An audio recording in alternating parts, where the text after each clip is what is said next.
প্রিয় বন্ধু, আপনি কি খামার করতে চান? লাভও হবে, শখও পূরণ হবে, কিন্তু প্রশ্ন হচ্ছে ছাগল নাকি ভেড়া, কোনটা বেশি লাভজনক?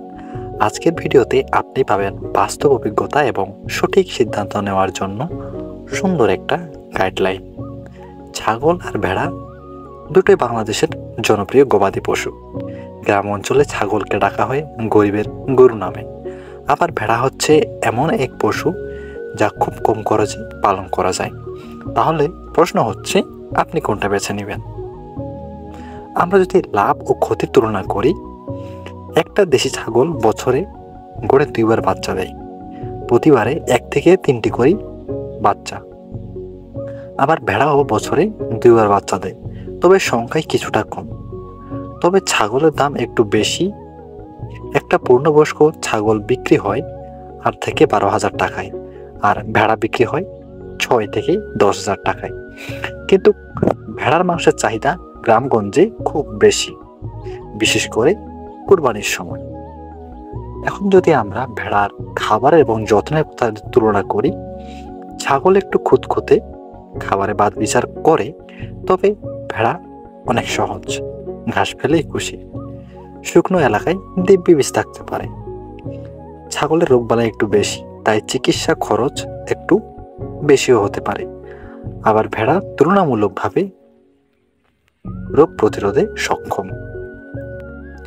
আসুন আপনাদের সাথে আমি একটা বাস্তব গল্প শেয়ার করি, তাহলে বিষয়টা আপনারা বুঝতে পারবেন। চুয়াডাঙ্গার ফজলু ভাই প্রথমে ছাগল নিয়ে খামার শুরু করেছিলেন। ভালোই চলছিল, কিন্তু খরচ ও রোগের জন্য লাভ কমে যাচ্ছিল। পরে তিনি 10টি ভেড়া দিয়ে নতুন করে খামার শুরু করেন। এখন তার খামারে 60টিরও বেশি ভেড়া, আর মাসে গড়ে 25 থেকে 30,000 টাকা আয় করেন।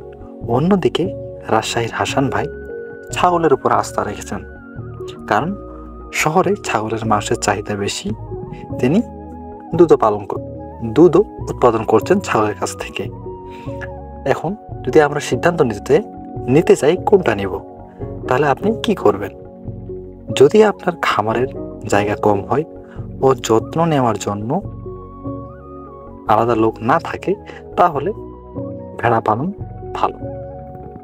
আর যদি আপনি অভিজ্ঞ হন, ভালো চিকিৎসা ও খাদ্য ম্যানেজ করতে পারেন, তাহলে ছাগল পালনে